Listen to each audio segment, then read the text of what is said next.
구경꾼이 되지 마시고 주인공 되시기 바랍니다.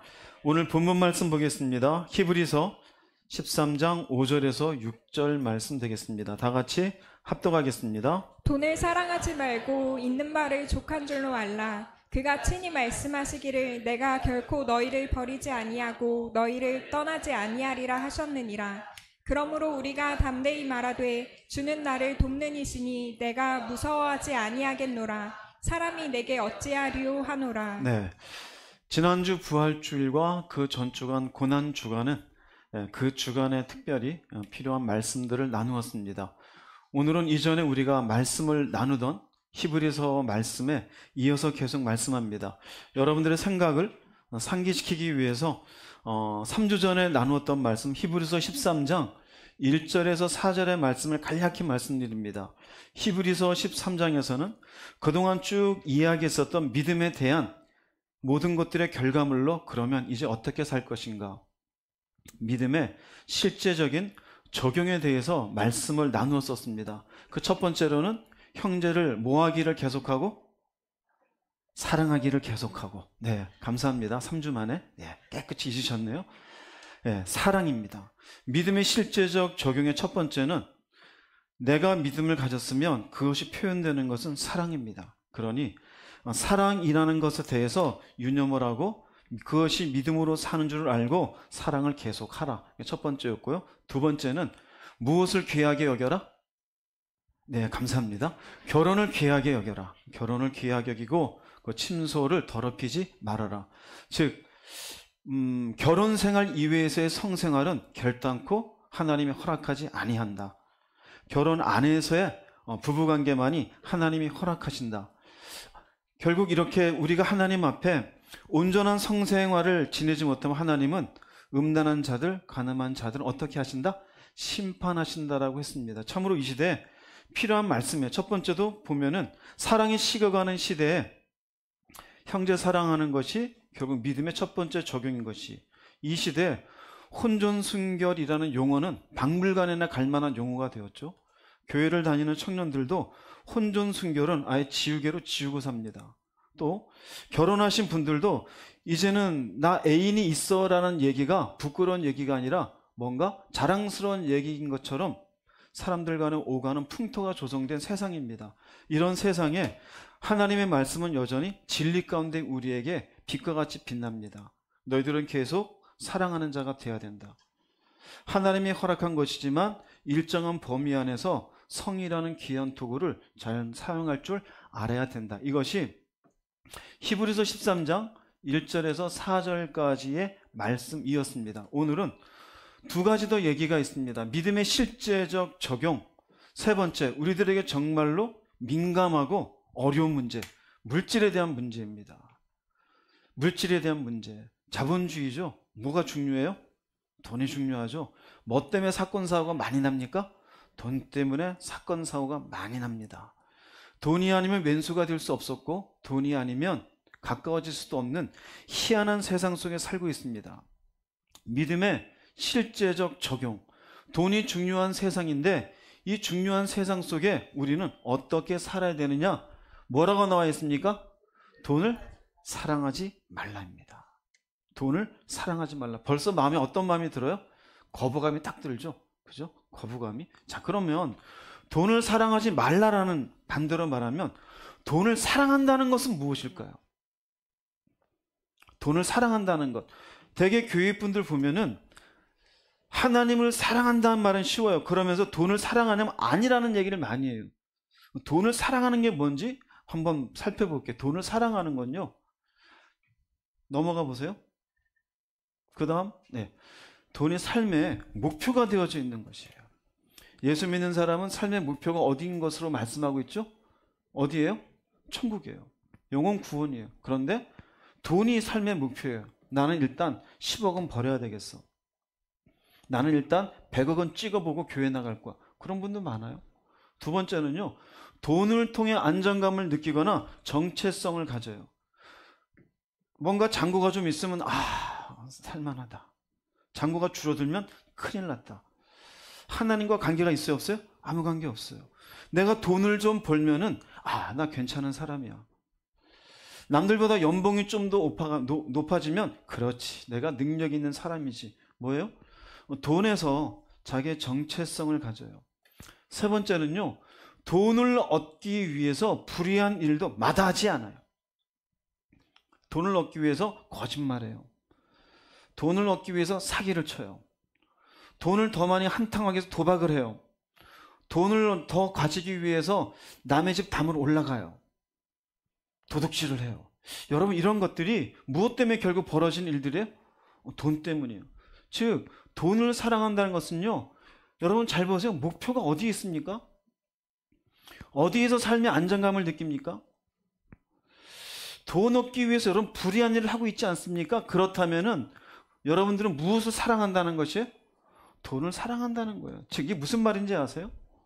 하나님이 아닌 돈을 하나님처럼 의지하고 삶의 중심에 두는 것이에요. 이건 돈뿐이 아닙니다. 돈 딱 지우고요. 또 돈 딱 지우면 하나님이 아닌 세상을 하나님처럼 의지하고 삶의 중심이 두면 하나님 자리에 무엇이 있는 거예요? 세상이에요. 내가 있으면 하나님이 아니라 나를 의지해요. 삶의 중심에 뭐밖에 없어요? 나밖에 없으면 무엇이 자리를 차지하고 있는 거예요? 내가 하나님 자리를 차지하고 있는 거예요. 그것을 성경은 뭐라고 얘기하는지 아세요? 우상이라고 얘기해요. 그게 우상이에요. 교회는 나오는데 돈을 삶의 중심에 있는 것처럼 다른 것들을 삶의 중심에 두고 있는 건 결국 그것이 삶의 목표가 되고 그것을 자기 인생의 중심으로 살고 있는 사람들, 그게 삶의 중심이 있는 건 우상입니다. 우상. 어쨌든 오늘은 물질에 대해서 얘기할 겁니다. 즉, 예수를 믿어도 믿음이 있잖아요. 믿음의 실제적 적용에 있어서 올바른 물질관을 가져야 돼요. 올바른 물질관. 교회에 다니면서 올바른 물질관을 가지지 못한 사람들이 얼마나 많은지 몰라요. 심지어는 교회에서 표현이 죄송하지만 돈을 긁어내기 위한 수만 가지 방식으로 사람들을 현혹하는 일들이 얼마나 많은지 몰라요.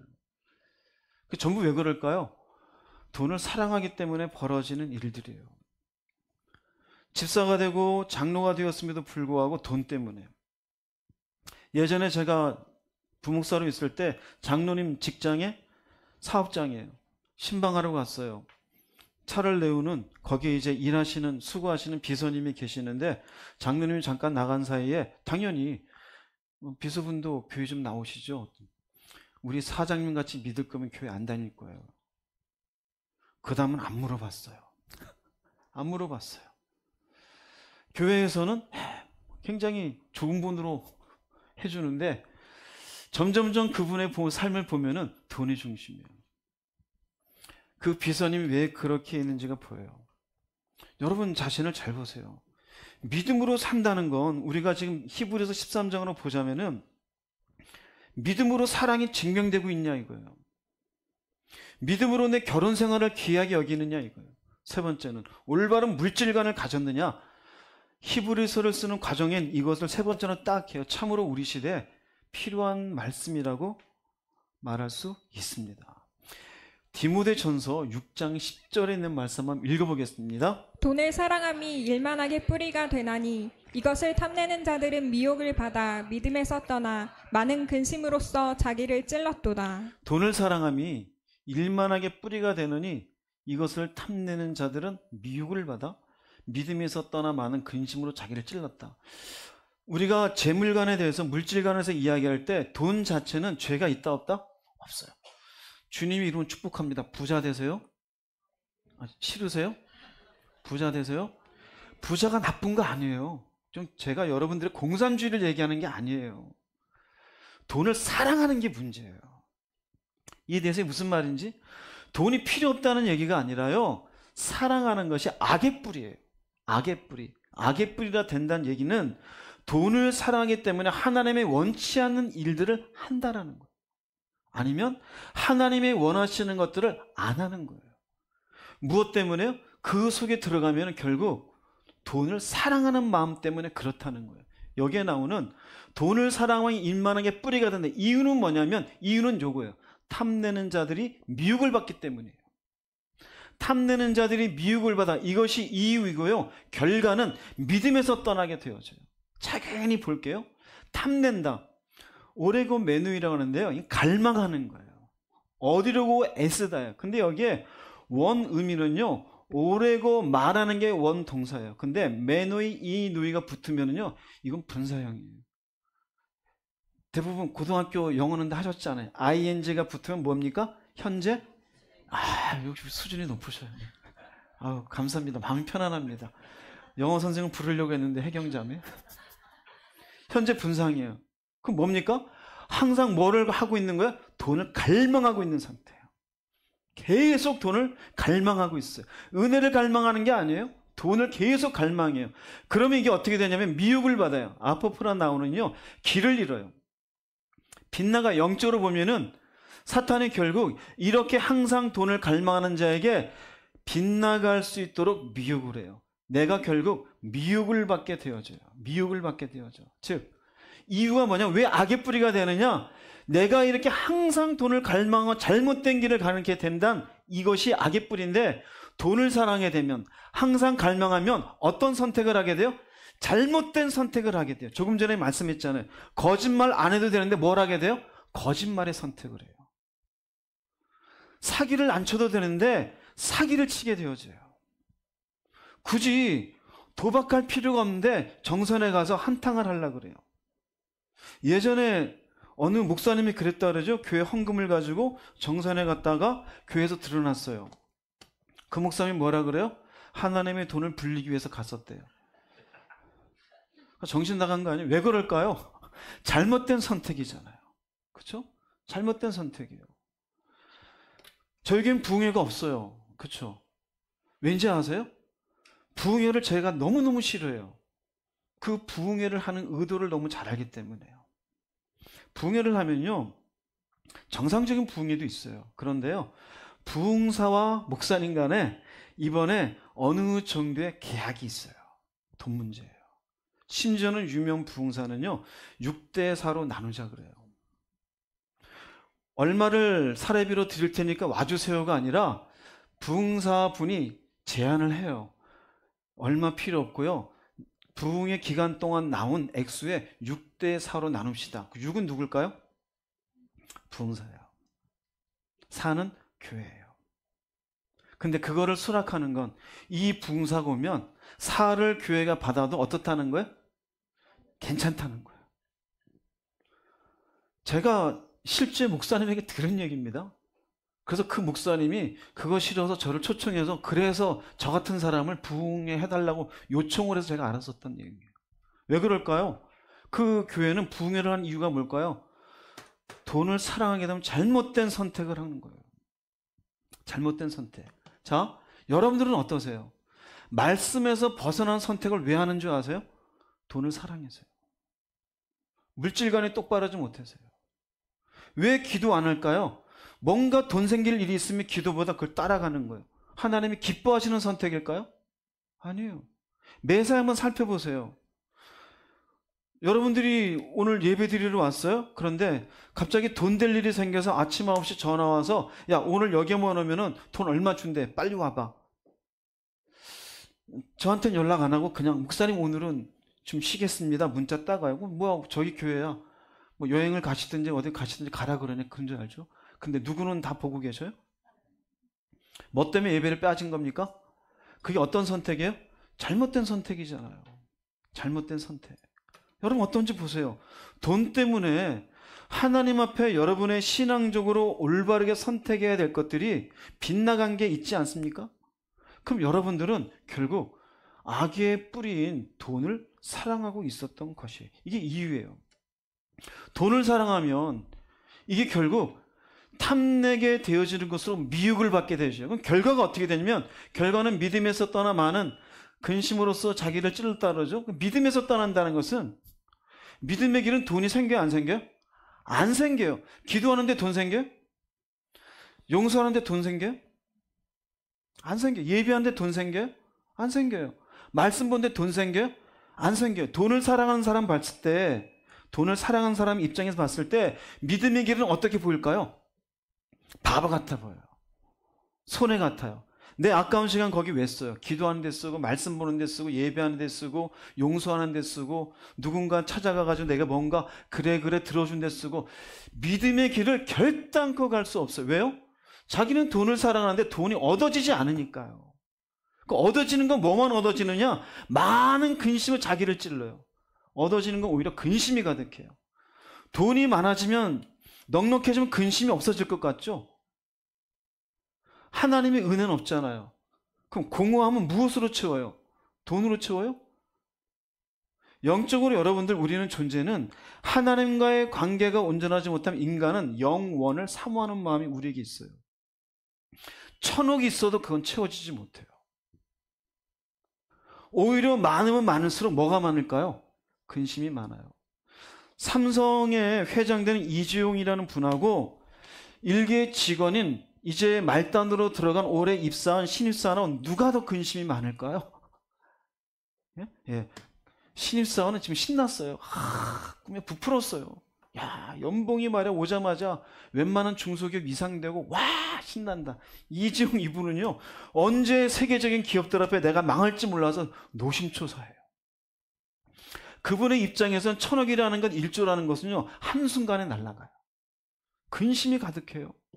대통령이 여러분 근심이 많을까요? 아니면 우리 같은 평범한 사람이 근심이 많을까요?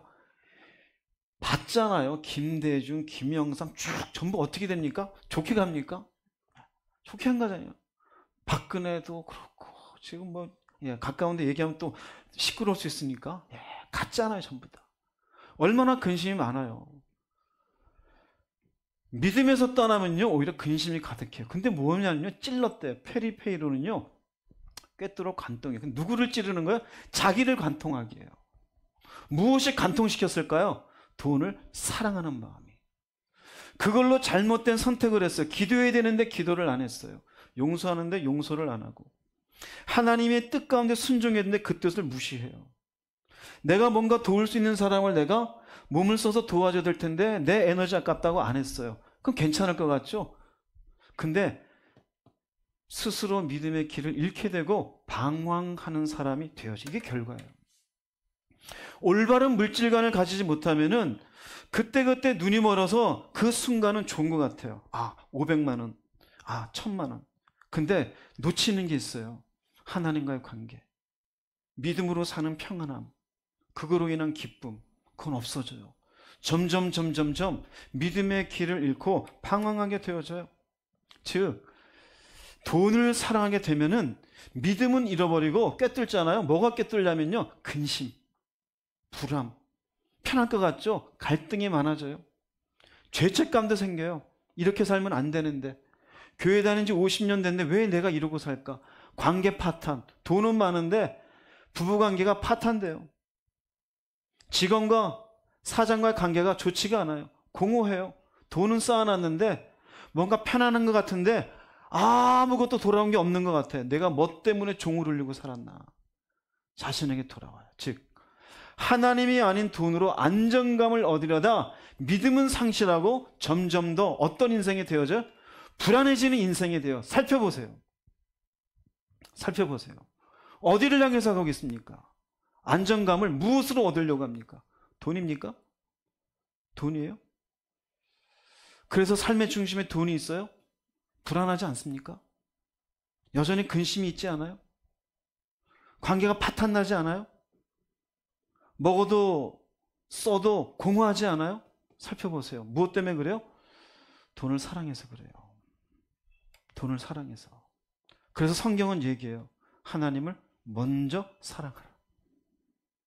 믿음이 있어요? 지금 오늘 말씀이 믿음이 실제적 적용이잖아요. 믿음이 있으면 여기에 대한 태도가 분명해야 된다는 거예요. 이 태도가 분명하지 않으니까 모순 가운데 살아요. 돈만 조금 없으면 근심해요. 근데 희한해요. 하나님의 은혜가 떨어져 평안을 놓치면 근심해야 될 텐데 이런 영적인 근심은 없어요. 왜 그럴까요? 당장 내가 경제적인 생활하는 거에 영적인 것은 별로 나한테 해당되지 않는 것 같으니까. 돈이라는 건 금방 액수가 눈에 보이잖아요. 그게 더 중요한 줄 알아요. 그러나 길게 한번 가보세요. 여러분의 인생에 가면 갈수록 불안은 더 클 겁니다. 공허함은 더욱더 클 겁니다. 이유가 어디에 있었어요? 돈을 사랑해서 그래요. 이게 결과예요.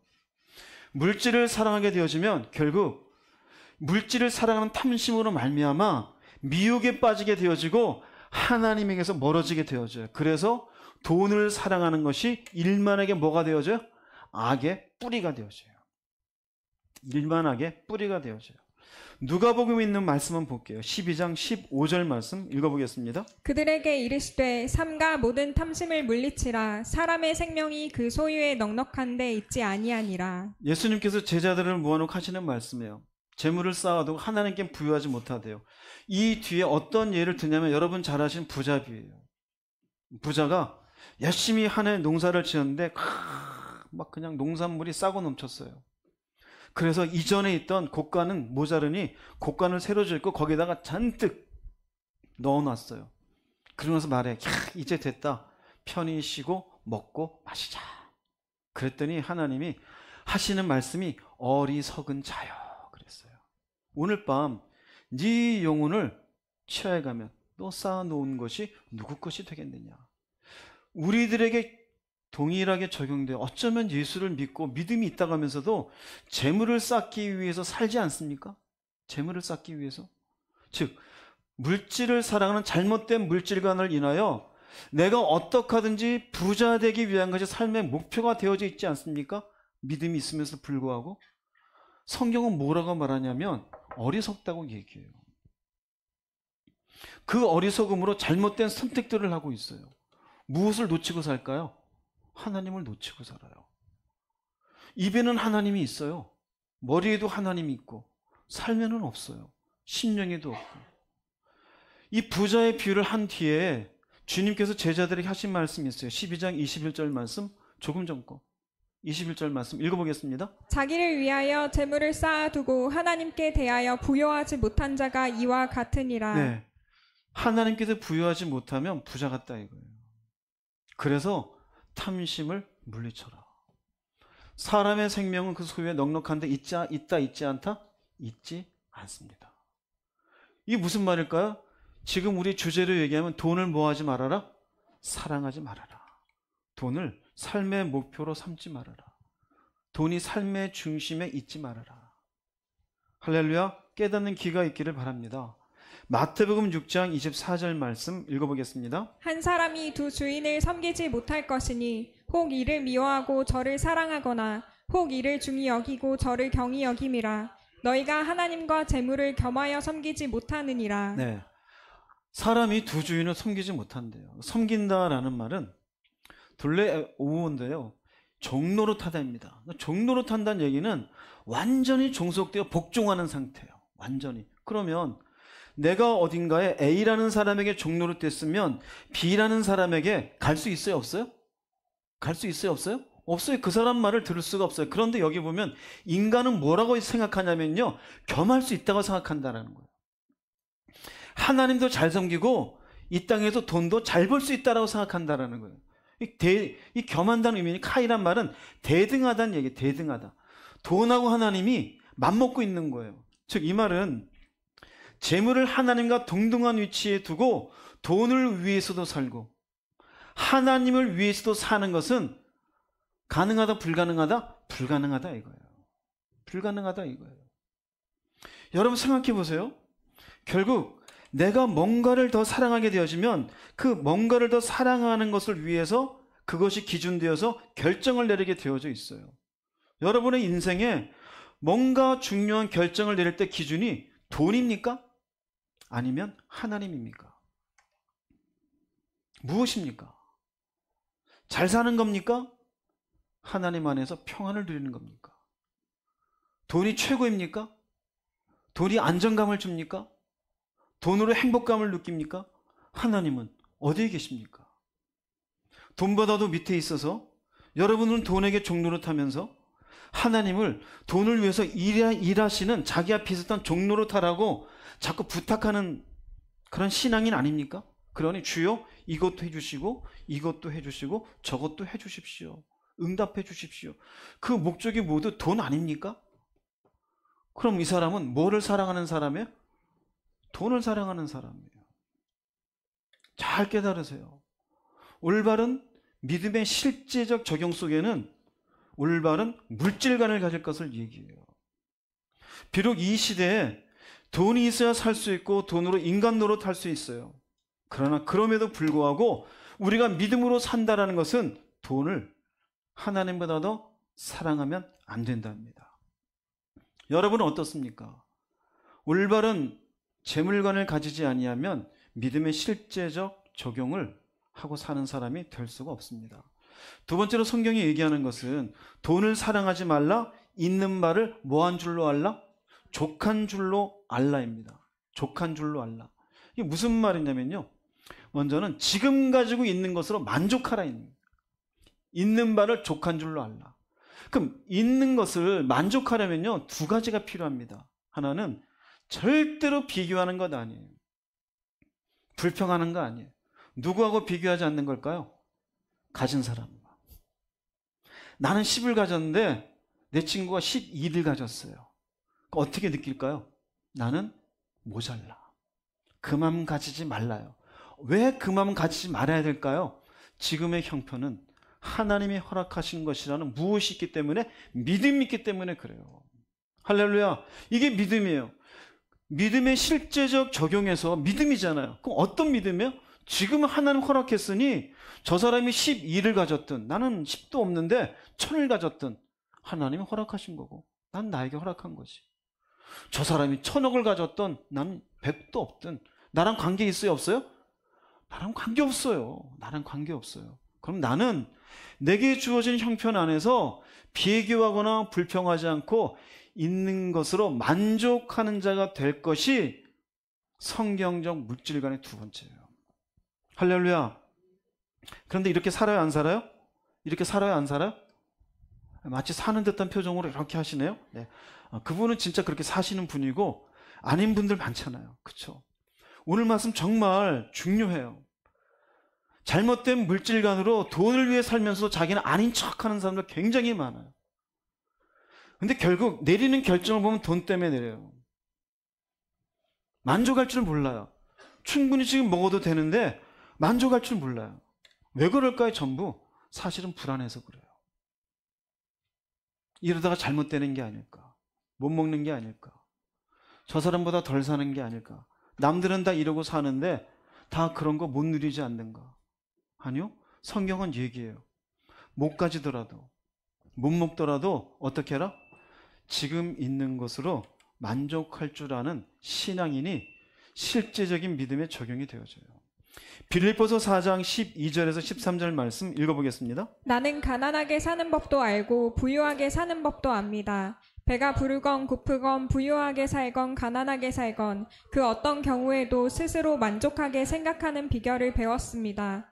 나에게 능력 주시는 분 안에서 나는 모든 것을 할 수 있습니다. 네, 아시는 말씀이에요. 여기 있습니다. 보면 나는 가난하게 사는 방법입니다. 부유하게 사는 방법을 안대요. 그리고는 뭐라고 말하냐면요, 이렇게 아는 방법을 내가 뭐 했다 그래요? 배웠다 그래요. 배웠다 그래요. 그 다음 뭡니까? 이건 내 능력이 아니라 누구의 능력이라 그래요? 주님의 능력이라고 얘기해요. 두 가지로 정리하면 이렇습니다. 만족할 수 있는 신앙은 배우고 익힌 것이에요. 원래 우리의 죄성은 가져도 더 가지고 싶은 게 죄성이에요. 어릴 때에는 내 주머니에 10,000원만 있어도 좋아요. 크고 나면 내 주머니에 100만 원 있어도 모자라요. 사업하신 분들은 내 잔고에 1,000만 원 있어도 모자른 거고요. 끝이 없어요. 그런데 여기에 이 방법을 알고 배웠다는 의미는 이런 과정 속에, 가난한 과정 속에서도 부유한 가정 속에서도 무엇을 이치하는 거예요? 하나님이 허락하신 것이고 남과 비교하지 않으며 불평하지 않는 그 믿음의 자기의 삶을 훈련시킨 거예요. 자기를. 여러분, 자신을 훈련시키기를 주의 이름으로 축복합니다. 즉 우리 인생에도 모자랄 때도 있고 풍성할 때도 있어요, 없어요? 있어요. 어릴 때도 보면은요, 추석이나 설날 때 용돈을 받아서 풍성할 때도 있고, 한 6월달, 7월달 가면 빠빠 말라가지고 친구들 떡볶이 먹는데 못 먹을 때도 있어요. 가끔 저는 승직 형님한테 나 뭐 좀 사줘 이렇게 한 적도 있어요. 왜? 내 돈 다 쓰고 없으니까. 가난할 때가 있어요. 살다 보면 가정생활하면 그럴 때 더 많겠죠. 근데 그럴 때 어떻게? 제일 중요한 건 없을 때 훈련하세요. 돈이 목적이 되면 없을 때 잘못된 선택을 해요. 할렐루야. 잘못된 선택을 해요. 하면 안 되는 선택을 해요. 가면 안 되는 길을 가요. 건드리면 안 되는 것들을 건드려요. 그게 뭘까요? 훈련이 안 된 거예요. 훈련이 안 되는 거예요. 없을 때, 부족할 때 그 가운데 만족할 수 있는 신앙인이 될 수 있도록 훈련해야 돼요. 어떤 훈련해야 될까요?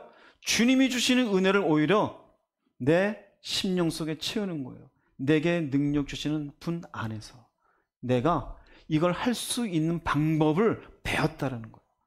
은혜가 내 안에 충만히 있으면 가난함 가운데도 만족하는 방법, 이걸 훈련했어요.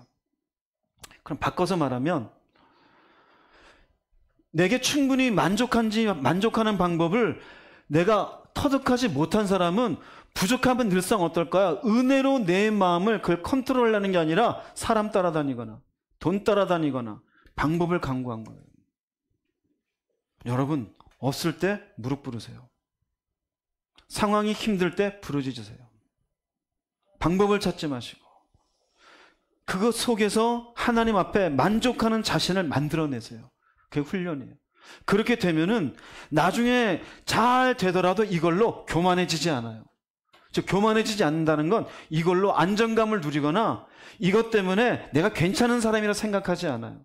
하나님이 이렇게 주신 것, 사람들을 돌아보거나 하나님 보며 하나님 나에게 이런 것들을 허락했으니 당신이 이걸 통해서 하시고자 하는 일이 무엇입니까? 겸손한 마음을 가지게 돼요. 그런데 막연히 나는 부족해 라면서 만족하는 법을 배우지 못한 사람은 부유하게 되면 잘 쓸 것 같죠? 아니요. 1원도 안 써요. 오히려 더 어떨까요? 더 갈망하게 되어져요. 예전엔 1,000만 원이면 있으면 좋겠다 그랬는데 이제는 1억만 있으면 좋겠다가 돼요. 1억만 있으면 좋겠다. 1억이 지어지면 이제 10억만 있으면 좋겠다. 그러다 70이 되고 80이 되고 끝나는 거예요. 인생 한 번도 만족하지 못하고 끝나는 거죠. 물질에 대한 태도, 있는 바를 족한 줄로 하십시오. 여기에 여러분들 정말 스스로를 훈련시키지 않으면 평생 돈 따라다니다가 인생 망할 겁니다. 제가 드리는 망한다는 의미는 하나님 앞에 서지 못한 것이에요. 디모데전서 6장 볼게요. 6절 8절 말씀 읽어보겠습니다. 지금 가지고 있는 것에 만족하는 것은 경건에 큰 도움이 됩니다. 우리가 세상에 올 때 아무것도 가지고 오지 않았으므로 세상을 떠날 때도 아무것도 가져가지 못합니다. 그러므로 먹을 음식과 입을 옷이 있다면 만족할 줄 알아야 합니다. 네, 일부러 쉬운 성경을 여러분들에게 보여드립니다. 만족하는 게 경건에 큰 도움이 된다는 것은 믿음 생활에 도움되는 거예요. 지금 믿음의 실제적 적용이잖아요. 내가 만족하는 것과 불만족하고 원망하는 것하고 내 믿음 생활에 어느 쪽이 더 도움이 되겠어요? 만족이에요. 없는 걸 쳐다보면서 누구는 뭘 가졌는데 누구는 얼마 받았는데 누구는 어떻게 사는데 그건 내 믿음 생활에 아무 도움 되지 않아요. 무엇을 얘기하냐면 결국 우리는 떠날 때가 있어요. 내가 갖고 있는 것 가지고 갈까요? 내버려 두고 갈까요? 지금 뭐 아쉽습니까? 네. 굉장히 기분이 안 좋습니까? 뭐 매 맞는 것 같으세요? 우리가 떠날 때 가지고 갑니까? 안 가져갑니까? 안 가져가요. 저희 아버님 돌아가시고 나니까 나중에 어머니 그래. 태그도 안 뜯은 옷도 있다고. 너 입을래? 안 입어요. 어머니 그 치우시느라 고생 무지했어요. 오히려 여러분들이 이것도 가지고 저것도 가지고 그거 쌓아놓고 죽잖아요. 누가 고생할까요? 자식이 고생하면 좋은데 옆에 먼저 가면 아내가 고생하고 남편이 고생해요. 그거 치우느라고. 그리고 괜히 입을 것도 아닌데 자녀들한테 얘기하지. 이거 입을래? 이거 입을래? 그럼 뭐 하니까 또 한번 입겠다. 저희 집에 아버님이 신던 신발이 있어요. 어머님이 이거 신을래? 아, 그거 신을게요. 가져왔어요. 지금도 가끔 신어요. 이제 버려야죠. 이제 몇 년 지났습니다. 결국은 떠날 때는 아무것도 가져가지 못해요. 뭐가 부족합니까?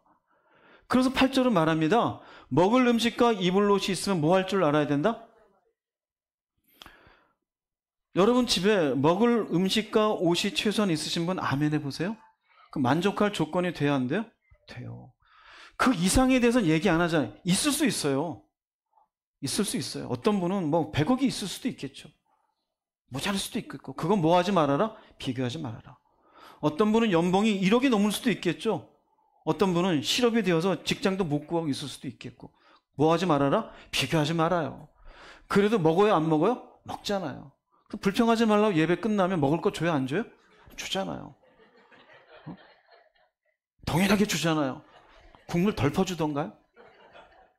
고기 하나 주고 옆에 사람 한 3개 주던가요? 그렇지 않잖아요. 우리들에게 주시는 말씀이에요. 있는 바를 족한 줄로 알라. 최소 단위로 얘기해 준 거예요. 최소 단위로. 그러니 지금 가지고 있는 것에 만족하는 게 믿음 생활에 도움이 된다. 여러분, 우리는 믿음으로 살아야 되지 않을까요? 할렐루야. 믿음으로 삽시다.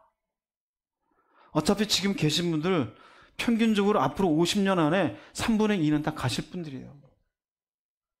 20대들 빼고 거의 가실 분들이에요.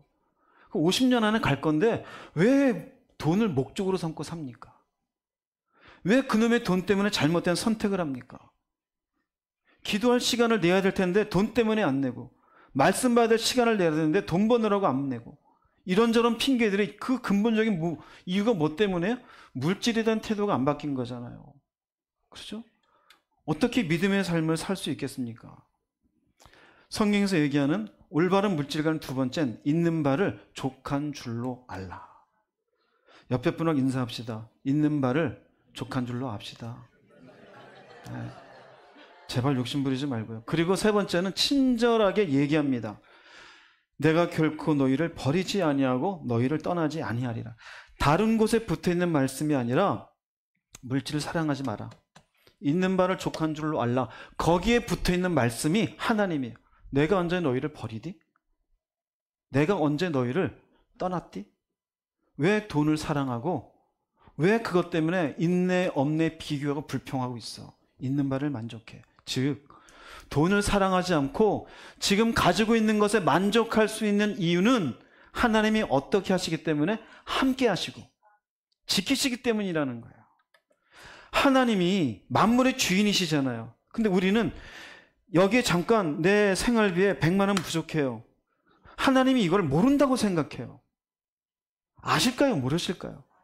그럼 모르는 대로 어떻게 될까요? 내가 훈련을 해야 돼요. 그분은 아시든 안 아시든 나는 100만 원 부족한 대로 만족하도록 내 자신을 훈련하겠습니다. 하나님의 섭리 가운데 이것 또한 훈련할 수 있도록 여건을 만드신 거예요. 가면 돼요. 가면. 근데 100만 원 모자란 걸 우리 어떻게 해요? 사람 따라가요. 돈 좀 주세요. 그럼 괜히 끙얼끙얼 돼요. 100만 원 모자라서 애 학비가 모자라 눈물 쫄쫄 흘려요. 그럼 어떻게 하라는 얘기예요? 네 있는 돈 100만 원 좀 나 좀 줘봐잖아요. 그게 신앙입니까? 아니잖아요. 아니잖아요. 하나님 앞에 철저히 자신이 나는 이럴지라도 하나님은 나와 함께 하시고 나를 도우시는 분이시지. 나를 훈련시키는 시간으로 그 시간을 지나가면 하나님께서 그 시간을 통한 믿음을 보시고 또 다른 인생으로 만들어 주시는 줄 깨달으시기 바랍니다. 성경에 있는 말씀 하나 볼게요. 창세기 28장 15절입니다. 읽어보겠습니다. 내가 너와 함께 있어 내가 어디로 가든지 너를 지키며 너를 이끌어 이 땅으로 돌아오게 할지라. 내가 내게 허락한 것을 다 이루기까지 너를 떠나지 아니하리라 하신지라. 야곱이 아버지 이삭에게서 축복권을 빼앗고서 형 에서가 화를 내고 있으니까 있을 수 없어서 외삼촌 집으로 도망가고 있는 순간이에요. 자, 물어보겠습니다. 이 순간 야곱이가 아버지 집에 나오면서 재산을 상속받고 나왔습니까? 아니죠. 어려서부터 모아놓았던 용돈들을 모아가지고 주머니 깨차가 나왔습니까? 아니죠. 이 순간 야곱은 빈털털이에요. 어머니가 조금 싸준 먹을 거 몇 개밖에 없이 그냥 사막의 중간에 누워가지고 돌베개 삼아서 허공 쳐다보고 내 인생 어떻게 되나 이러고 있는 상황이에요. 근데 하나님 나타나서 돈 얘기합니까? 딱 하나 얘기해요. 내가 너와 함께 있다. 지금 무슨 말인지 아세요? 내가 너와 함께 있는 것이 가장 큰 재산이다. 할렐루야. 믿음의 사람에게 가장 큰 재산은 창조주가 나와 함께 계신 거예요. 모든 것의 섭리자와 주관자가 나와 함께 하시는 거예요. 나중에 야곱이가 돌아올 때 거지로 돌아옵니까? 아니요. 거부가 되어서 돌아옵니다. 어떻게 가능했을까요? 함께 하신 하나님이 그렇게 만들어 주셨어요. 무슨 의미가 있을까요? 이게 중요한 거예요. 지금 우리에게도 내가 너를 떠났냐? 내가 너를 버렸냐? 그래, 그 50만 원 때문에 너 꼭 그렇게 말을 해야 돼? 그 100만 원 때문에 나한테 그렇게 불신앙에 불평을 해야 돼? 그럼 내가 너한테 해줄 건 생각 못 해? 우린 지금만 봐요. 근데 하나님은 없는 과정을 통해 믿음을 살펴요. 좀 지혜로우시기 바랍니다. 믿음으로 반응할 줄 알아야 돼요. 또 한 군데 볼게요. 신명기서 31장 6절 말씀 읽어보겠습니다. 너희는 강하고 담대하라. 두려워하지 말라. 그들 앞에서 떨지 말라. 이는 내 하나님 여호와 그가 너와 함께 가시며 결코 너를 떠나지 아니하시며 버리지 아니하실 것임이라. 이스라엘 백성들이 가나안 땅 들어가기 직전입니다. 가나안 땅 들어가기 직전. 애굽에서 종살이 하다가 끊고 광야 40년 다 돌았어요. 이제는 모세는 마지막 설교하고 끝나고 여호수아가 이끌고 가나안 땅 들어간 직전이에요. 자, 이 순간 이스라엘 백성들이 부자입니까? 땅이 있습니까? 없어요. 하나님의 약속밖에 없어요. 그럼 하나님이 전능하시니까 뭐라도 확 줘야 되는 거 아니에요? 근데 뭐라 그러세요? 여기도 보세요. 강하고 담대하라. 이유가 뭡니까? 나 너네 안 떠나. 버리지 않아. 이거 하나예요. 할렐루야. 결국 이 말씀 붙잡고 여호수아가 이스라엘 백성과 끌고 갔을 때 함께 하신 하나님이 가나안 땅을 허락한 줄로 믿습니다. 없는 상황 속에 불평하면 얼마나 불평할 게 많아요. 그 광야에서. 그런데 하나님이 주신 것은 내가 너네를 떠나니? 내가 너네를 버려? 못 먹은 것, 못 입은 것, 힘든 것, 광야 생활하면서 지금 낮에는 낮대로 밤에는 밤대로 고생한 것 내가 그걸 모르고 있냐? 내가 다 알고 있느니라. 똑같아요. 그런데 우리는 잠깐이 짧은 생각으로 지금만 봐요. 여러분 없을 때는 항상 하나님을 보시기를 주의 이름으로 축복합니다. 하나님 보세요. 이걸 정리해서 하시는 말씀이 신약에서 우리가 잘 아는 마태복음 6장 31, 33절이에요. 읽어보겠습니다. 그러므로 염려하여 이르기를 무엇을 먹을까 무엇을 마실까 무엇을 입을까 하지 말라. 이는 다 이방인들이 구하는 것이라. 너희 하늘 아버지께서 이 모든 것이 너희에게 있어야 할 줄을 아시느니라. 그런즉 너희는 먼저 그의 나라와 그의 의를 구하라. 그리하면 이 모든 것을 너희에게 더하시리라. 무슨 말일까요? 현대식으로 얘기하면 돈을 우선순위로 삼지 말라 이거예요. 우선순위는 누가 먼저 돼야 돼? 하나님이에요. 먼저 기도하세요. 먼저 말씀 보세요. 먼저 은혜를 구하세요. 자신의 믿음을 점검하세요. 내가 어떤 결정이 하는 것이 어떤 기준인지 먼저 생각하세요. 없는 거 먼저 보지 말기를 주의 이름으로 축복합니다. 하나님 먼저 보세요. 그럼 뭐라 그럽니까? 그리하면 이 모든 것을 어떻게 한다? 너희에게 더하신다요. 야곱에게도 더해 주었어요. 이스라엘 백성에게도 더해 주었어요. 다윗은 심지어 도망자 신세였어요. 나중에 전무후무한 위대한 왕이 되어져요. 그가 붙잡고 있던 건 뭡니까? 시편 23편 내가 사망의 음침한 골짜기를 지날지라도 내가 해를 두려워하지 않을 것은 주가 나와 뭐 하심이라? 함께 하심이라요. 함께 하심이라. 그거 하나요. 여러분 물질에 꼭 붙잡혀 있는 분들은 생각해 보십시오. 그분이 떠났습니까? 그분이 여러분을 버렸습니까? 없는 것 계산만 하고 있잖아요. 잘못된 물질관 때문에 그래요. 생각할 수 있기를 바랍니다. 지금 현재 없는 건 훈련하기 위해서예요. 내가 믿음으로 하나님 앞에 어떤 반응을 하는지 살펴보시는 중이에요. 불평하지 마십시오. 원망하지 마십시오. 올바른 물질관을 세우시기를 주의 이름으로 축복합니다. 왜요? 하나님이 당신의 나라와 의를 먼저 구하면 다 아는 하나님이 내가 허락한다는 거예요. 당당하십시오. 가슴을 펴시고 돈 없는 것으로 기죽어 지내지 마십시오. 믿음이 있는 것으로 하나님 앞에 찬양하시고 기뻐하십시오. 그 믿음의 반응을 하나님의 귀하게 보는 줄로 믿습니다. 그래서 히브리서 13장 6절은 이렇게 이어집니다. 읽어보겠습니다. 그러므로 우리는 자신 있게 말할 수 있습니다. 주님은 나를 돕는 내가 두려워하지 않을 것입니다. 사람들이 내게 무슨 짓을 할 수 있겠습니까? 왜 두려워하지 않을까요? 왜 사람들을 겁먹지 않을까요? 네가 돈이 많냐? 그걸로 나한테 뭐라? 상관없다 이거예요. 상황. 아이 지금 학비 낼 돈이 없어요. 당장 뭔가 생활비 부족함이 있어요. 그럴지라도 어떻게 해요? 주님 날 돕는데 까짓 거 안 되면 규모를 줄이면 되지. 전세로 가면 되고, 안 되면 월세를 가면 되고, 월세도 없어? 그럼 지하로 가면 되고, 지하도 없어? 그럼 어딘가 살 데를 주시겠지. 할렐루야. 그렇게 가는 거예요. 왜요? 주님이 나를 버렸습니까? 아니에요. 보세요. 잘 보세요. 히브리서 13장 6절이잖아요. 이제 2절 왔어요. 2절. 물질을 사랑하지 말라고 나오는 거예요. 그러므로 돈이 없어서 힘든데 어떻게 해요? 자신 있게 말할 수 있는 건 주님은 나를 돕고 계시다 이거예요. 즉 주님이 현재형으로 나를 돕고 계시니 어떤 상황이나 사람 앞에서도 두려워한다, 두려워하지 않는다? 두려워하지 않아요. 그러니 돈을 사랑하지 않고 지금 주어진 것에 만족하는 이유는 누구 때문이다? 하나님 때문이다. 이게 하나님을 섬기는 믿음의 사람들이 가져야 될 실질적인 적용이에요. 어디에 대한 적용이요? 물질에 대한 적용. 재물관이에요. 올바른 물질관을 가지시기를 주의 이름으로 축복합니다. 그래서 히브리서 13장 5절 6절은 믿음의 실제적 적용 속에 돈 문제 똑바로 생각하고 살아라입니다. 여러분도 이 문제를 가볍게 생각하지 마세요. 여러분은 인생에 중요하죠.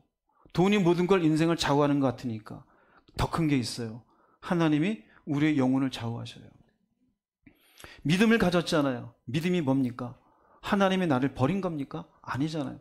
세상은 하나님을 모르니 돈 붙잡고 살 수 있어요. 돈만 없으면 두려워해요. 그러나 우리는 주님이 나를 붙잡고 계신 걸 믿잖아요. 그 믿음이 흔들리지 않으시기를 주의 이름으로 축복합니다. 그래서 여러분 속에 돈을 사랑하지 않는 마음, 지금 주어진 것의 만족, 세 번째, 왜 그럴 수 있느냐? 하나님은 나와 함께 계신다. 이 마음으로 올바른 재물관을 가지시기를 주의 이름으로 축복합니다. 두 번째, 히브리서 13장은 교회 지도자들에 대한 태도에 대해서 얘기합니다. 이건 저와 같은 목회자에게 하는 얘기이기 때문에 언급하기는 민망합니다. 그러나 히브리서 13장에서 이렇게 교회 지도자들에 대해서 믿음의 사람이 어떤 태도를 가져야 될지 나와 있는 부분이니 제가 가감하지 아니하고 여러분에게 전달해 드리는 겁니다. 어떤 의도도 없으니 말씀을 들으시면서 저 양반이 저런가 보다, 절대 그런 마음 가지지 마시고 들어주시기를 주님의 이름으로 부탁을 드립니다. 히브리서 13장에는 교회의 지도자들에 대해서 두 군데 언급합니다. 하나는 7절입니다. 읽어보겠습니다. 하나님의 말씀을 너희에게 일러주고 너희를 인도하던 자들을 생각하며 그들의 행실의 결말을 주의하여 보고 그들의 믿음을 본받으라. 이 말씀에는요, 세 가지가 얘기 나와요. 하나는 생각하라. 하나는 주의해서 보아라. 주의해서 보라는 것은요, 자세히 살펴봐라요. 하나는 뭐하라? 본받으라입니다. 생각하라는 것은요, 그들이 어떻게 말씀을 전하고 믿음으로 살았으며 하나님을 섬겼는지 이거 생각하라 이거예요. 주의하여 보라는 것은 이렇게 말씀을 전한 사람들의 삶의 열매가 어땠는지 살펴봐라 이거예요. 믿음을 본받으라는 그들의 하나님을 향한 신뢰와 순종이 있으면 그 마음을 본받아라. 즉 하나님의 말씀을 전하고 인도하는 사람들은 결국 우리들 각자의 신앙에 영향을 미쳐야 안 미쳐요? 영향을 미치게 되어져 있어요. 그러나 막연하게 맹목적으로 보지 말고 생각하고 주의해서 보고 본받으라. 이것을 두 가지로 정리해 드리겠습니다. 하나는 교회의 지도자라도 맹목적으로 따르지 말고 잘 분별하라입니다. 맹목적으로 따르지 말고. 어떤 분들은 그래요? 누가 저한테 얘기했는데 아무개 교회 목사인데요. 틀린 말을 얘기하는데 목사니까 그걸 그런 줄 알고 그냥 얘기를 해요. 아니에요. 열매를 봐야 돼요. 주의하여 보라 그랬잖아요. 말을 잘해요. 설교를 잘해요. 열매가 안 좋을 수 있어요? 없어요? 열매가 안 좋을 수 있어요. 간혹 교회에서 교만한 목사님들, 성도들의 이야기는 무조건 귀를 닫아요. 내 말은 곧 하나님이다. 잘못된 거예요. 말씀은 기가 막혀요. 욕심에 의해서 교회 헌금만을 중요하게 여겨요. 또 열심히 말씀을 전하는데 자기의 마음에 드는 사람, 마음에 듣지 않는 사람 분열을 일으켜요. 그런 사람들은 어떻게 해요? 맹목적으로 따르지 마세요. 잘 분별해야 돼요. 여러분들도 이 교회에 나오셔서 제가 여러분들에게 전해주는 말씀이 아니라 삶의 열매가 잘못됐으면 제 말 따르지 마세요. 제가 잘못된 목사인 거예요. 그러나 두 번째로 삶 전체가 하나님을 향한 진실한 믿음의 사람이라면 그 사람의 믿음의 중심을 어떻게 해라? 배워라입니다. 교회의 지도자들에 대해서 이런 태도를 가지는 것 또한 믿음이 실질적으로 적용하는 모습이다 이거예요. 빌립보서 3장 17절 말씀 읽어보겠습니다. 형제 여러분, 나를 본받도록 애쓰십시오. 또한 내가 여러분에게 보여준 삶을 조차 살아가는 사람들을 살펴보십시오. 네, 이 말씀은 바울뿐만 아니라 바울처럼 예수님을 따르며 살아가는 다른 믿음의 사람들도 본받아 살아가라. 저는 여러분들이 이렇게 말 못합니다. 바울은 말했어요. 나를 본받도록 애쓰십시오. 그리고는 여러분에게 보여준 삶을 쫓아 살아간 사람들도 살펴보십시오. 이게 살펴보라는 얘기는요, 열매가 있는지 없는지 보라는 거예요. 그래서 올바른 열매가 있으면 어떻게 해라? 본받아 살아가라입니다. 내 앞에 누군가가 앞서간 사람이 있어요. 앞서갔는데 항상 살펴봐야 돼요. 말을 보지 마세요. 삶을 보십시오. 그 사람이 믿음으로 사는 사람인지. 여러분들이 인터넷으로 설교 말씀 좋은 걸 볼 수 있어요. 그런데 살피지 못하는 게 있어요. 뭐를 살피지 못할까요? 삶을 못 살펴요. 말만 듣고 좋아할 수 있어요. 그러나 성경은 얘기해요. 교회의 지도자들은 얘기만이 아니라 설교만이 아니라 그들의 삶이 어떤 열매가 있는지 또한 살펴볼 것을 이야기합니다. 그들이 올바른 삶이라면은 그들의 삶을 본받고 살아가라입니다. 첫 번째, 히브리서 13장 7절에 나오는 교회 지도자들에 대한 태도입니다. 두 번째 나오는데요. 히브리서 13장 17절이에요. 읽어보겠습니다. 너희를 인도하는 자들에게 순종하고 복종하라. 그들은 너희 영혼을 위하여 경성하기를 자신들이 청산할 자인 것 같이 하느니라. 그들로 하여금 즐거움으로 이것을 하게 하고 근심으로 하게 하지 말라. 그렇지 않으면 너희에게 유익이 없느니라. 이 말씀은 네 가지로 나눌 수 있습니다. 하나씩 차근히 볼게요. 먼저 너희를 인도하는 자들에게 순종하고 복종하라. 너희를 인도하는 자들에게. 이 너희를 인도한 인도는 어디로 인도하는 걸까요? 어디로 인도하는 걸까요? 당시로 치자면요, 로마의 핍박 속에서도 믿음의 길로 인도하는 거예요. 믿음의 길로. 세상의 길로 인도하는 게 아니에요. 믿음의 길로 인도하는 지도자의 말에 뭐하라? 복종하라요. 오늘 이 시대에 보면은요, 정치의 길로 인도하는 지도자가 있어요. 따라가지 마세요. 또 어떤 보면은요, 복을 인도하는 지도자가 있어요. 믿음의 길이 아니라 부자 되는 길로 인도하는 지도자 있어요. 따라가지 마세요. 성공의 길을 얘기하는 지도자도 있어요, 없어요? 있어요. 목적이 이끄는 삶이라든지 긍정의 인생이라든지. 잘못됐어요. 오직 성경은 얘기해요. 너희를 인도하는데 무슨 인도겠어요? 히브리서 전체로 보면 믿음의 길이 믿음의 길. 그 사람이 믿음의 길로 인도하는 거라면은 순종하고 복종하라. 왜 순종할까요? 이것은 또한 하나님께서 세우신 질서에 대한 무엇이다? 존중과 신뢰예요. 하나님이 세우신 질서니 그 사람을 통하여 하나님이 믿음의 길로 인도하고 있으니 순종하고 복종하라입니다. 두 번째 얘기하는 것은 그 지도자들은 너희 영혼을 위하여 경성하기를 자신들이 청산할 자 같이 한다. 여기 조금 어려운 말인데 경성한다는 말과 청산인데요. 경성하다라는 말은 깨어있다예요. 너희 영혼을 위해서 깨어있다. 왜 깨어있을까요? 교회 지도자들은 교인들의 무엇을 위해 깨어있어요? 영혼 구원을 위해서요. 저 사람이 얼마나 많은 11조를 가져올까? 이거 아니에요. 어느 교회는 그렇죠? 11조 낸 사람들의 명단이 쭉 있어요. 또 주보가 있어요. 우리 교회는 주보 없어요. 제가 꼴 보기 싫어서 없애버려서 처음부터. 교회에 헌금 낸 사람들 이름이 쭉 있어요. 그럼 뭘까요? 영혼 구원과 아무 관계 없잖아요. 아무 관계 없잖아요. 여러분들이 내든지 말든지 그건 여러분 자유예요. 오직 제가 신경 쓰는 건 여러분들의 영혼 구원이에요. 이게 올바른 목회자예요. 영혼 구원을 위해서 깨어 돌보는 사람들이에요. 올바른 목회자는. 근데 이 깨어있는 이유는 자신들이 청산할 자의 같이, 청산하다는 의미는 아포디돔인데요. 되돌려주다. 보상하다. 즉 이 사람이 영혼이 구원받지 못하면 내가 갚아야 될 것 같은 무엇을 가지고 있다? 책임감을 가지고 있어요. 하나님이 이곳에 보내주었으니 저 사람 어떡하든지 구원시켜야 되는데 이 사람이 구원받지 못하면 어떡할까라는 무엇을 가지고 있다? 책임감을 가지고 있다. 이게 책임감을. 그러니 이 사람들에 대해서 순종하고 뭐하라? 복종하라입니다. 세 번째로 얘기하는 것은 즐거움으로 이것을 하게 하고 근심으로 하지 말라 이거예요. 그럼 이것이 뭘까요? 이것은 앞에 있는 거예요. 인도하는 거예요. 어디로 인도한다 그랬습니까? 믿음의 길로. 영혼을 살리는 믿음의 길로 하는데 즐거움으로 이것을 하게 하고 근심으로 하게 하지 말라 그래요. 즉 이 말은 성도들도 지도자들이 기쁜 마음으로 감당할 수 있도록 뭐하는 자가 되라? 돕는 자가 되라라는 거예요.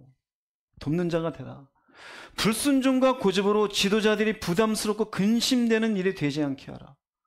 사회에서 어떤 위치에 있든지 어떤 재능이 있었고 능력이 있었는지 모르겠지만 교회에 와서 나 똑똑함을 증명하려는 사람이 있어요. 아무 도움이 안 돼요. 교회 내에서는 지도자들의 기쁜 마음으로 영혼 구원을 이끌어갈 수 있도록 돕는 자가 되기를 주의 이름으로 축복합니다. 세 번째예요. 이것 또한 이런 마음을 가지는 것이 믿음의 실제적 적용이라는 거예요. 네 번째는 이렇게 얘기합니다. 그렇지 않으면 너희에게 무엇이 없다? 어떤 유익이 없을까요? 내 영혼 구원에 도움이 안 된다는 거예요. 권면을 했어요? 거절해요. 그럼 그 사람의 권면을 할 때 돈 갖고 오라고 권면할까요? 아니요. 당신의 영혼을 위해서 권면해줘요. 거절하면 영혼 구원에 도움이 돼야 안 돼요? 안 돼요. 기도하세요. 이걸 굉장히 인상 쓰고 듣는 분이 있어요. 자신이 기도하면 저한테 좋은 일 생깁니까? 누구한테 좋은 일 생깁니까? 본인한테. 근데 기도 좀 하세요. 또 인상이 제 앞에서 이렇게 찌그러져요. 묵상 좀 하면 어때요? 묵상하면 내가 막 지식이 막 넓어져요? 근데 묵상 얘기하면 또 묵상이래. 그래. 지나 잘하지. 막 이런 표정이에요. 좀 나와서 들으라도 피곤한데 저 일해야 돼요. 안 해요. 저한테 뭐 도움 돼요? 그래서 제가 사실 강요도 안 해요. 광고도 안 하고 하려면 하시고 말라면 마시고. 왜요? 유익이 없잖아요. 괜히 권면했다가 거절하고 불순종하면 아무 유익이 없잖아요. 그러니 여러분들 교회 지도자들에 대해서도 이런 마음을 품는 것이 하나님 앞에 네 가지 마음을 품는 것이 실질적인 믿음의 적용임을 깨달으시기 바랍니다.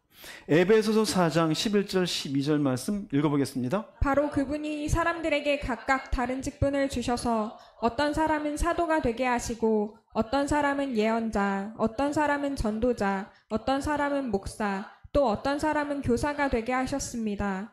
이렇게 여러 가지 직분을 주신 것은 성도들을 온전하게 하여 봉사의 일을 하게 하고 그리스도의 몸된 교회를 자라게 하기 위한 것입니다. 그분이 누구일까요? 하나님이죠. 우리에게 직분을 주셔서 하게 하셨어요. 되게 하셨어요. 여기에 목사도 있고 예언자도 있고 교사도 있어요. 그럼 저는 목사잖아요. 제가 하고 싶어서 했을까요? 목사님 되게 하고 싶었죠? 그렇게 생각하시는 분. 되게 하기 싫었어요. 여러분 제자리가 부러우면 한 달만 바꿔서 살아봅시다. 한 달만. 설교를 이렇게 오래 하라고 하지 않을게. 딱 20분만 하세요. 한 달만 저한테 좀 쉴 시간 주세요. 쉴 시간. 그럼 제가 그분 평생 따라다니면서 신발도 닦아드리고 넥타이도 매드리고 빨래도 해드릴게요. 한 달만. 그럴 분 손 들어주세요. 없어요? 한 달에 나갔으면 얼른 하겠는데. 제가 하고 싶어서 한 게 아니에요. 이 일이 저 때문에 준 게 아니라 누구를 위해서요? 성도들 여러분들을 위해서요. 그럼 저도 제가 빛나고자 이 자리에 된 게 아니라 여러분들을 세우기 위해서 이 자리에 있음을 받아주시기를 바랍니다. 이것 또한 교회 지도자들에 대한 이런 마음으로 바라보는 것이 믿음의 실제적인 무엇이다? 적용이다 이것이에요. 왜 그 자리에 있느냐? 너는 뭐가 잘났느냐? 잘나서 있는 게 아니에요. 하나님이 세우셔서 이 자리에 당신을 살리시라고 역할을 감당하라고 주신 것임을 믿어주시기를 부탁드리겠습니다. 데살로니가 전서 가볼게요. 5장 12절 13절 읽어보겠습니다. 형제 여러분, 주님을 섬기는 일에 여러분을 지도하고 가르치는 분들의 수고를 잊지 마십시오. 여러분을 위해 일하는 그들을 존경하고 사랑하며 서로 화목하게 지내십시오. 디모데전서 5장 17절입니다. 잘 다스리는 장로들을 존경하고 특히 말씀과 가르치는 일에 수고하는 분들을 더욱더 존경하기 바랍니다. 네, 제가 정말 낯뜨거운, 저 존경하지 마세요. 그런데 존중은 해주세요. 존경하란 말은 일도 안 합니다. 어쨌든 성경에 있으니까 말씀을 드리는 거예요. 이게 하나님의 질서라는 거예요. 최소한 교회 안에서 제 위치에서 여러분들의 영혼을 위해서 이런저런 일들에 대해서 내리는 결정들이 있으면 죄송합니다. 존경까지는 아니지만 존중해 주시기를 주의 이름으로 부탁을 드립니다. 왜냐하면 그것 또한 믿음의 실제적 적용이라는 것을 보여주고 있기 때문입니다. 여러분들의 많은 지식이 있고 사회에서의 경험이 있는 건 압니다. 그러나 교회 안에서는 영적 집단입니다. 하나님과의 관계를 맺는 데는 세상의 지혜나 지식은 의미가 없습니다. 내가 하나님 앞에 어떻게 해야 되는 것인지, 어떤 길로 가야 되는지를 하나님이 세우신 하나님의 지도자를 통해서 이끄는 것이 있으면 겸손한 마음을 가지시고, 그리고 그렇게 이끄는 사람들을 향한 존중의 마음을 가지는 것이 믿음을 가진 사람의 모습임을 받아들이기를 주의 이름으로 부탁을 드리겠습니다. 이렇게 두 가지를 얘기했어요. 믿음의 실제적 적용, 하나는 올바른 물질관, 물질에 대한 태도였어요. 또 하나는 교회 지도자들에 대한 태도였습니다. 실질적으로 히브리서 13장을 생각해 보세요. 사랑해라. 그리고 성적인 문제에 대해서, 세 번째 물질에 대해서, 네 번째 교회 공동체 지도자에 대한 얘기가 있습니다. 이 네 가지 모두 우리 신앙생활에 필요한 부분임을 깨달으시고 잘 적용할 수 있기를 바랍니다. 결론을 드리겠습니다. 오늘 본문 말씀 다시 한번 읽어보겠습니다. 사랑하지 말고 있는 바를 족한 줄로 알라. 그가 친히 말씀하시기를 내가 결코 너희를 버리지 아니하고 너희를 떠나지 아니하리라 하셨느니라. 그러므로 우리가 담대히 말하되 주는 나를 돕는 이시니 내가 무서워하지 아니하겠노라. 사람이 내게 어찌하리요 하노라. 하나님의 말씀을 너희에게 일러주고 너희를 인도하던 자들을 생각하며 그들의 행실의 결말을 주의하여 보고 그들의 믿음을 본받으라. 돈 사랑하지 마십시오. 있는 바를 족한 줄 여기십시오. 왜요? 하나님이 우리를 떠난 적이 없으시기 때문입니다. 그게 믿음입니다. 하나님이 세우신 믿음의 공동체 안에 세우신 지도자에게 그가 어떤 말을 전하는지 생각하십시오. 어떤 열매가 있는지 주의하여 보시고 그 믿음을 살펴 여러분에게 적용할 수 있기를 바랍니다. 성경에서 얘기하는 지도자들에 대한 태도입니다. 여러분들의 믿음의 그릇이 오늘의 말씀으로 좀 더 넓어지기를 주의 이름으로 축복합니다. 기도하시겠습니다. 말씀 생각하시면서 주님 한번 부르시고 통성으로 기도하겠습니다.